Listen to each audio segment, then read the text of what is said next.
Uma besta é muito claramente definida como um rei ou reino. É um reino. Aqui, portanto, está uma entidade política que se manifesta. Ou, em outras palavras, o ensinamento falso se tornou tão amplo que ele infiltrou o sistema político e se tornou uma doutrina mundial. Doutrina mundial legislada em sua plenitude. Nós temos visto isto neste estágio quando ele aparece, mas crescerá a um fenômeno mundial. E a pergunta é: o que está por trás de tudo? E essa pergunta nós queremos responder hoje à noite. Apocalipse capítulo 11. Nós estamos pulando 10, porque esta é a contraparte e nós estaremos lidando com ela mais tarde. Foi-me dado um caniço semelhante a uma vara, e também me foi dito: dispõe-te e mede o santuário de Deus. Você sabe, quando você mede algo, você quer saber a medida, não é assim? A Bíblia diz que nós somos o templo do Deus vivo.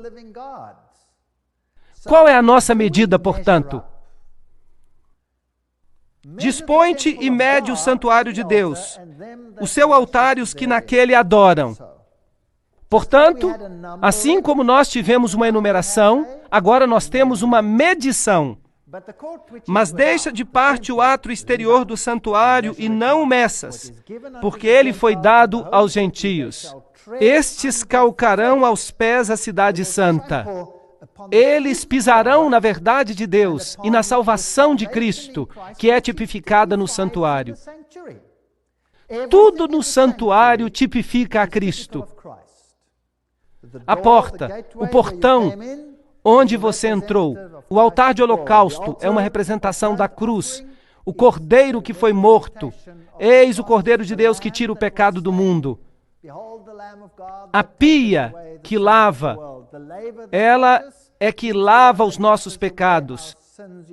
Você precisa nascer da água e do Espírito. Se você entrar no primeiro compartimento, Jesus é a luz do mundo. Jesus é o pão da presença. Jesus é o pão do céu. Ele é um incenso que nos torna aceitáveis pelo seu mérito a Deus. Se você entrar no último compartimento, ele é o legislador. Ele nos protege da condenação da lei por sua misericórdia.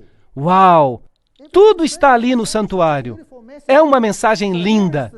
Por isso, aqui está a história da salvação em Cristo, que será pisada por certas forças gentílicas.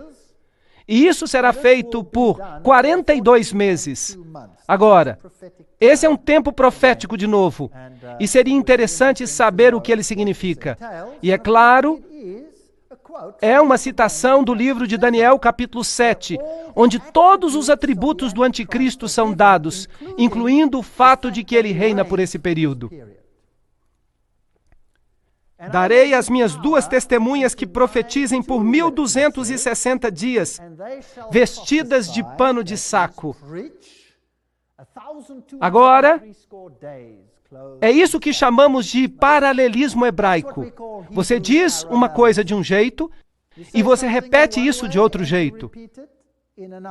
Portanto, os primeiros 42 meses são seguidos por 1260 dias. E em termos proféticos, são o mesmo período. 42 meses proféticos, um mês profético tinha 30 dias. 42 vezes 30 dá 1260 dias. 1260 dias, um dia para cada ano, 1260 anos. Nós falaremos sobre isso mais tarde. É um período em que o santuário será pisado por pés e o povo de Deus também. Agora, quem são as testemunhas que se levantam para ouvir o que Deus tem a dizer? Agora, essas são as 2 oliveiras e os 2 candelabros, a luz que está diante de Deus, do Deus da terra. E se algum homem as ferir, prestem atenção nisso, se algum homem as ferir, fogo sairá de sua boca e devorará os seus inimigos. E se algum homem as ferir, ele deve dessa maneira ser morto. Não se metam com as oliveiras. Não se metam com os candeeiros. Seria interessante saber quem são eles, não seria? Bem, vamos dar uma olhada primeiro no período profético, cuja chave é o princípio ano-dia. Nós o encontramos no período do reino do chifre pequeno em Daniel capítulo 7, que diz: eles lhe serão entregues em sua mão. Esses são os santos do Altíssimo, por um tempo, tempos e metade de tempos. Isto é, 3 anos e meio proféticos, ou 42 meses, ou 1260 dias. Nós veremos os paralelos em um momento. E calcular a duração desse período profético é grandemente simplificado se nós atentamos para esses pontos simples. Um tempo era um ano. Algumas das traduções mais recentes dirão simplesmente 3 anos e meio. Isso é, 360 dias. Você pode ver Daniel capítulo 4, verso 16 e 11, verso 13. À margem na Bíblia autorizada, na King James. O tempo ou ano profético tinha 360 dias. Um dia significa um ano, ou um tempo significa um ano na profecia bíblica. Você descobrirá isso na versão autorizada. Portanto, nós fazemos a conta e descobrimos que são 1260 dias. E você pode olhar em Números, capítulo 14, versículo 34, em Ezequiel, capítulo 4, versículo 6, onde se diz: e eu te indiquei um dia para cada ano. Portanto, estes são, de fato, 1260 anos literais. Agora, há outras regiões onde nós encontramos esses textos. Daniel usa a terminologia no capítulo 12, verso 7. Um tempo, tempos e metade de um tempo. Apocalipse 11, 2 usa 42 meses. Apocalipse 11, 3 usa 1260 dias. Apocalipse 12, 6 usa 1260 dias. Apocalipse 12, 14 usa um tempo, tempos e metade de um tempo. Apocalipse 13, 5 usa 42 meses. Todos se referem ao mesmo período de tempo. Eu lhes provarei isso de novo daqui a pouco. Agora, 10 reinos de Roma, que emanaram de Roma, foram estabelecidos em 476 depois de Cristo. E em Daniel se diz que esse poder controlaria, ou teria controle sobre o povo de Deus. Se levantaria depois do estabelecimento dos 10 reinos. Em outras palavras, depois que Roma Ocidental foi dividida em 10. Bem, esse período é muito interessante, porque depois deste período, em 438 depois de Cristo, o governo papal começou de acordo com o decreto de Justiniano, que dizia que o papado seria o corretor dos hereges e que ele seria o cabeça de todas as igrejas. Aqui, então, temos um cenário de igreja e Estado. Agora, se você faz uma conta com os 1260 anos, você obtém uma data interessante, 1798. Vamos olhar esses períodos de tempo de novo. Daniel 7:25, um tempo, tempos e metade de um tempo. Daniel 12:7, um tempo, tempos e metade de um tempo. Apocalipse 11:2, 42 meses. Apocalipse 11:3, 1260 dias. Apocalipse 12:6, 1260 dias. Apocalipse 12:14, um tempo, tempos e metade de um tempo. Apocalipse 13:5, 42 meses. Você acha que Deus está sendo sério quando ele fala sobre esse período? Parece que sim. Ele quer que nós saibamos algo sobre esse período de tempo. E nós podemos descobrir da Bíblia que eles significam a mesma coisa pelo paralelismo hebraico. Por exemplo, no livro de Apocalipse, se dirá: uma mulher, um deserto, 1260 dias. Em outro verso será dito: uma mulher, um deserto, 42 meses. Em outro lugar se dirá 3 anos e meio, e assim você pode ver que eles se aplicam à mesma coisa. Uma profecia muito, muito importante. Agora, em 1798, algo muito interessante aconteceu. Berthier, o general francês, marchou até Roma sob as ordens de Napoleão e prendeu o Papa. E declarou que era o fim do papado. Declarou que era o fim. Agora, é importante perceber que o papado era uma entidade política. E se você pega a definição de Daniel, capítulo 7, de que uma entidade política é chamada uma besta, os reinos que você viu, as 4 bestas, são 4 reinos que se levantarão na terra. Bem, então se você acaba com o poder político, então a besta morre. Agora, isso é interessante. A respeito desse poder particular, há um outro verso interessante em Apocalipse, que diz: parecia uma ferida mortal, mas a ferida mortal foi curada. Em outras palavras, ela morre, mas retorna. E esse poder foi reinstaurado como entidade política em 1929, quando Mussolini concedeu valor de Estado e autonomia política ao Vaticano de novo. Então havia uma besta, uma entidade política religiosa. Ela recebeu uma ferida mortal e, contudo, ela cresce e recebe a sua autoridade de novo.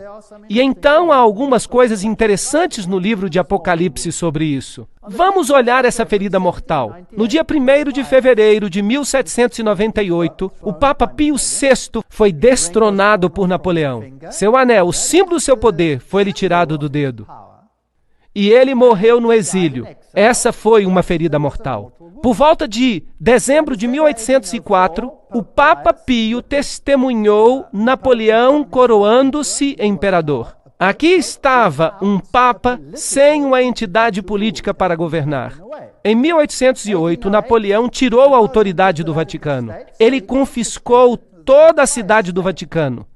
Em 1848, Mazzini ataca Roma e o Papa Pio IX é exilado. Ele é restaurado em 1850, mas ele tinha perdido a sua autoridade papal. Não era mais uma entidade política. Aqui estava a ferida mortal. E há aqui uma sincronia espantosa.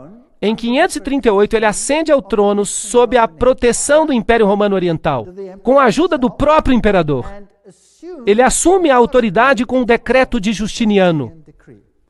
1260 dias proféticos mais tarde, seu poder político chega ao fim. Interessante. Imediatamente, Napoleão reestabeleceu a liberdade religiosa em 1806, no dia 30 de maio.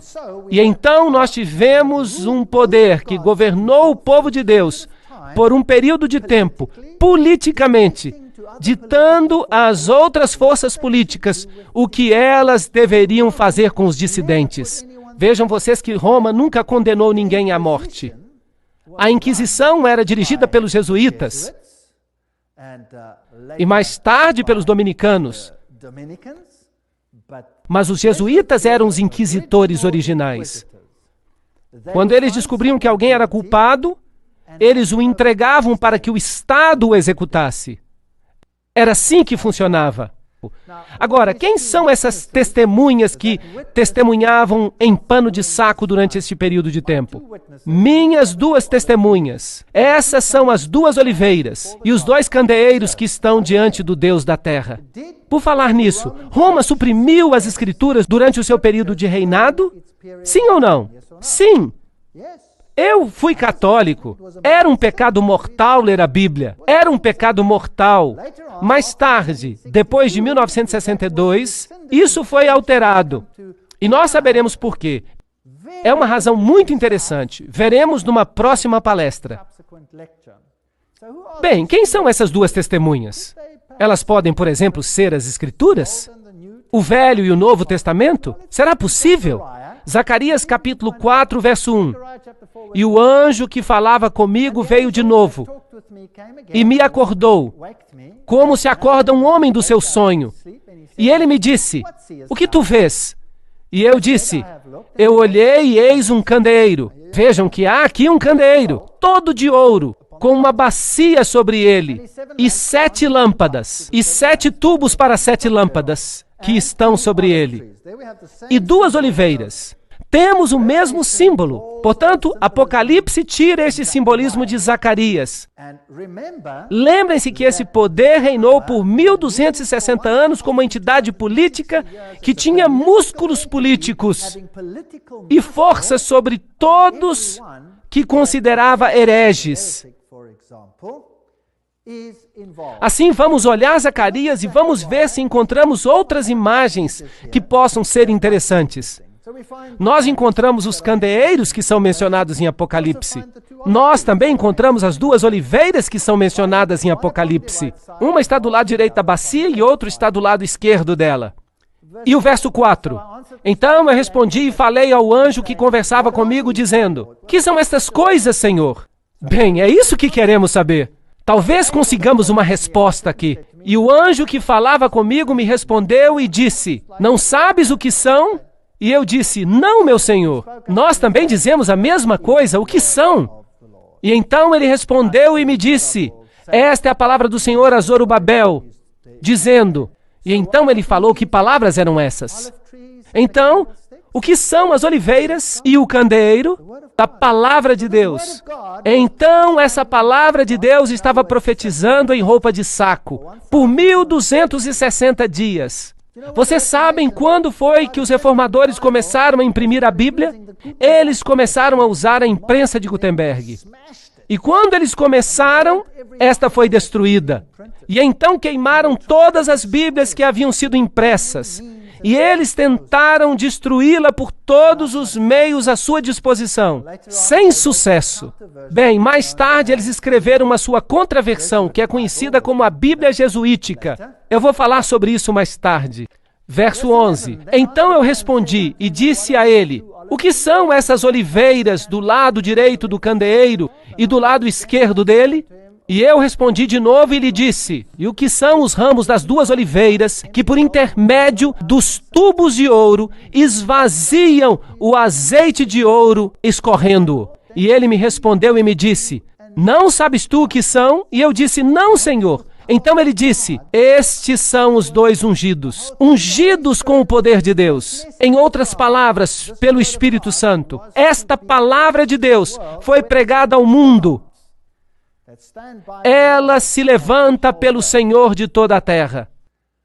Então, eu me virei e levantei os meus olhos e olhei. O que será que ele vai ver? Ele vai ver a resposta. Um rolo que voava. Agora, o que é um rolo que voa? É um pergaminho. É a palavra de Deus. Então ele vê a palavra de Deus voando no ar. Isso é um símbolo do quê? Da pregação da mensagem ao mundo. Então, esta é a resposta. Diz respeito à palavra de Deus. E ele me disse: o que tu vês? E eu respondi: vejo um rolo voando. E a sua extensão. E ele dá a extensão em côvado. E ele me disse: esse é o curso pelo qual ele vai até a terra toda, para que todos os que furtam sejam eliminados.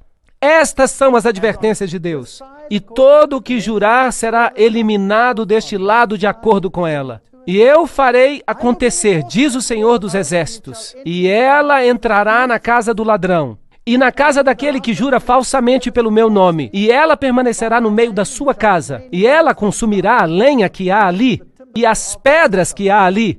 Ok. Então a palavra de Deus convencerá, quer seja suprimido ou não. É isso?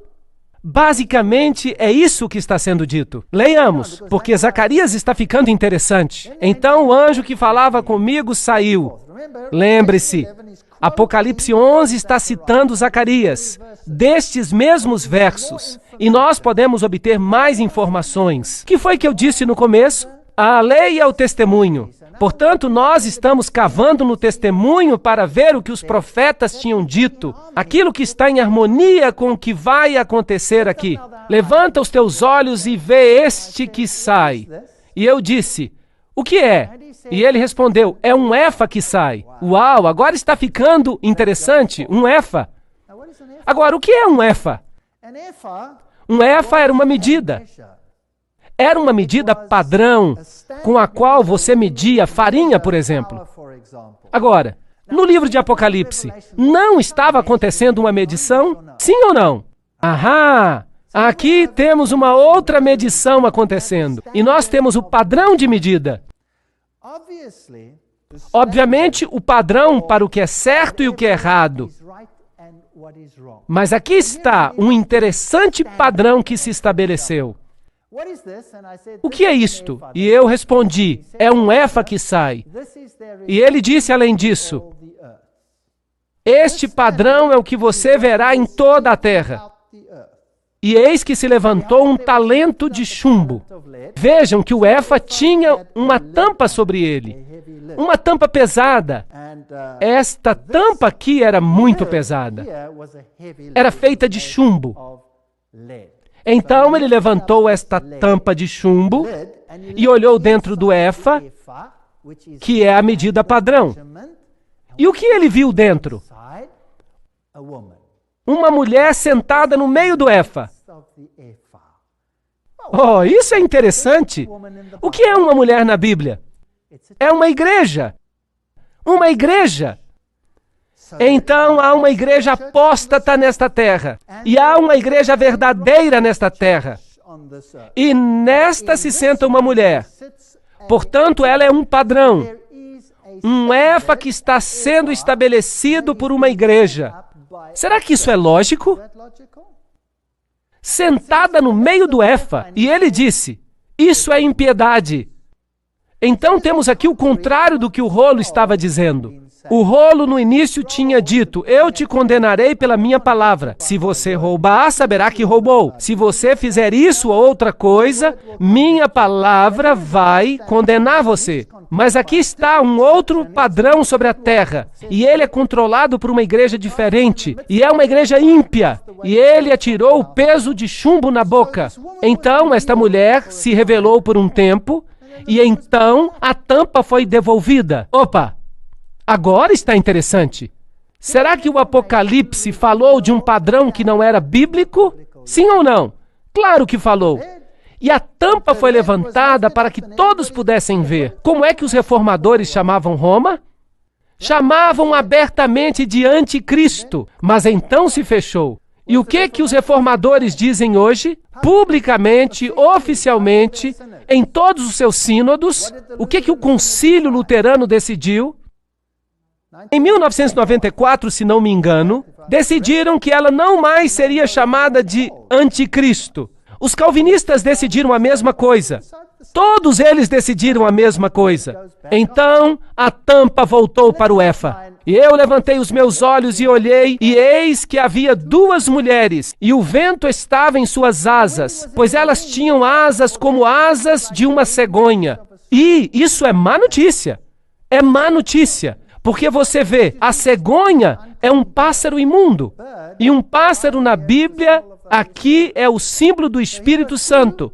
Portanto, há dois grupos que, pela operação de um falso espírito, estabelecerão um padrão com uma outra mulher nele, entre os céus e a terra. Então disse o anjo que falava comigo, aonde elas levam o efa, o padrão? E ele me disse, para construir uma casa na terra de Shinar, isso é, Babilônia, e será estabelecida, posta sobre sua própria base. Uau! O que Zacarias está dizendo é que um outro padrão reinará nesta terra. Este padrão será estabelecido por uma igreja. Todos terão conhecimento de que era ímpio, será revelado, mas a impiedade será coberta. E então, dois grupos de igreja poderosos, a Bíblia os chama de dragão e falso profeta, virão e então levantarão este padrão e dirão, aqui está, e o Império Babilônico renascerá num sentido espiritual nesta terra, com um padrão que substitui o padrão de Deus. Isso está fazendo sentido? É assustador? Será que vai acontecer? Bem, vamos ver o que o resto do Apocalipse diz sobre isso. A palavra de Deus. Agora nós temos o pano de fundo do lugar da Bíblia onde o Apocalipse tirou a sua imagem e nos conta o que está acontecendo. A palavra de Deus, Apocalipse 11:6, diz, elas têm autoridade para fechar o céu, para que não chova. Será que a palavra de Deus tem poder para fazer isso? Claro que sim. Elias não fez? Elias orou sob a inspiração de Deus e disse que não choveria. E em 3 anos e meio não choveu. É interessante que esse poder profético reina por 3 anos e meio proféticos. O que isso significa espiritualmente? Uma falta da palavra de Deus. E então fizeram guerra contra a palavra de Deus, não nos dias de sua profecia. Então houve trevas espirituais. Nós já falamos sobre isso. E tem o poder sobre águas para torná-las em sangue e para ferir a terra com todas as pragas, tantas vezes quantas quiserem. Uau! Más notícias se você permite que a palavra de Deus lhe seja tirada. Você está encrencado. E quando eles terminaram o seu testemunho, em pano de saco, a besta que ascende do abismo sem fim fará guerra contra elas. Agora, quando será que terminarão o seu testemunho em pano de saco? Depois dos 1260 dias. Bem, se essa profecia está correta, então isso nos traz ao ano 1798. E nesse período de tempo, um poder começará a emergir da terra, e sua função será destruir a palavra de Deus. É interessante, pois depois de 1798, um poder emergirá, cuja função será destruir a palavra de Deus. E esta besta ascende do abismo sem fim. Quem estava no abismo sem fim antes? Bem, a estrela que caiu do céu trouxe fumaça do abismo sem fim, espalhando suas falsas doutrinas pela terra. E agora está sendo estabelecido o ponto de autoridade. Aqui está o reino de Satanás crescendo sobre a terra. Mas lembre-se, Deus só está observando, está permitindo. Deus está nos contando sobre isso. Mas Ele vai fazer guerra contra eles. Ele os vencerá. Ele os destruirá. Então, alguma coisa acontece aqui que faz com que a palavra de Deus seja oficialmente rejeitada. Mas isso é um envolvimento maior. Será o nascimento de um reino que quer oficialmente obliterar a palavra de Deus. E o seu cadáver ficará estirado na praça da grande cidade que espiritualmente se chama Sodoma e Egito, onde também o seu Senhor foi crucificado. Agora, nosso Senhor não foi crucificado em Sodoma, e Ele não foi crucificado no Egito. Portanto, somente nas pessoas de seu povo pode Ele ser crucificado. Agora, talvez haja aqui uma tipologia que precisamos compreender. Será que há alguma coisa que aconteceu por volta de 1798 naquela região do mundo, onde houve um ataque à palavra de Deus? Bem, não podemos misturar as palavras aqui. Eu repetirei. Onde houve um ataque à palavra de Deus, num lugar onde o povo de Deus tinha sido sacrificado, morto, assassinado por causa de sua fé? Será que Cristo estava sendo crucificado de novo sob a forma de seu povo? Será que houve um país que fez isso? Sim, de fato houve. É um país muito interessante. E esse país se chama França. Eles fizeram exatamente isso. Uma representação como numa miniatura. Sim, no livro Grande Conflito há uma linda declaração sobre isso. Vamos lê-la. A grande cidade em cujas ruas as testemunhas foram mortas e onde seus corpos jazem é o Egito espiritual. De todas as nações apresentadas na história bíblica, o Egito mais abertamente negou a existência do Deus vivo e resistiu aos seus mandamentos. Nenhum monarca já se aventurou de forma mais aberta numa rebelião contrária à autoridade dos céus do que o rei do Egito. Quando a mensagem lhe foi trazida por Moisés, em nome do Senhor, Faraó respondeu orgulhosamente: quem é Jeová para que eu obedeça sua voz e deixe Israel ir? Eu não conheço Jeová, nem deixarei Israel ir. Esta é uma rebelião aberta contra a palavra de Deus. A citação continua. Isso é o ateísmo. E a nação representada pelo Egito daria voz a uma negação semelhante das ordens do Deus vivo e manifestaria um espírito semelhante de descrença e desafio. A grande cidade é também comparada espiritualmente a Sodoma. Ao quebrar a lei de Deus, foi especialmente manifesta na luxúria. E esse pecado foi também a característica proeminente da nação que cumpriria as especificações desta passagem bíblica. Eu posso continuar falando sobre isso. É um assunto muito fascinante, onde o Senhor foi também crucificado. Esta especificação da profecia também foi cumprida pela França. Em nenhuma terra o espírito de inimizade contra Deus foi mais claramente demonstrado. Em nenhum país a verdade encontrou uma oposição mais amarga e cruel. Na perseguição que a França visitou sobre os confessores do Evangelho, ela crucificou a Cristo na pessoa dos seus discípulos. Eu acredito nisso. Eu gostaria de ir adiante e dizer que a França representa os primórdios, o cerne da ascensão do reino de Lúcifer. E eu vou provar isso para vocês com muitas citações. E nós veremos que o que foi estabelecido ali há de governar o mundo todo hoje. E isso afeta você e a mim diretamente. Isso é a história em aplicação. Aqui está o famoso chapéu jacobino que foi usado pelos revolucionários franceses. Eles usaram o chapéu jacobino. Agora, o que esse chapéu jacobino significa? Eu vou explicar isso numa próxima palestra. De fato, este é o chapéu de Mitra. Trata-se do mitraísmo, a adoração ao Deus Sol. Mas não se preocupem, vou explicar mais tarde. Apocalipse 11:7 diz: quando tiverem então concluído o testemunho que devem dar, a besta que surge do abismo pelejará contra elas. Anotem, o que aconteceu na França são as primícias do que vai acontecer com o mundo inteiro. Assustador. Pelejará contra elas e as vencerá e matará. Será que a França, depois da Revolução Francesa, fez guerra contra a palavra de Deus?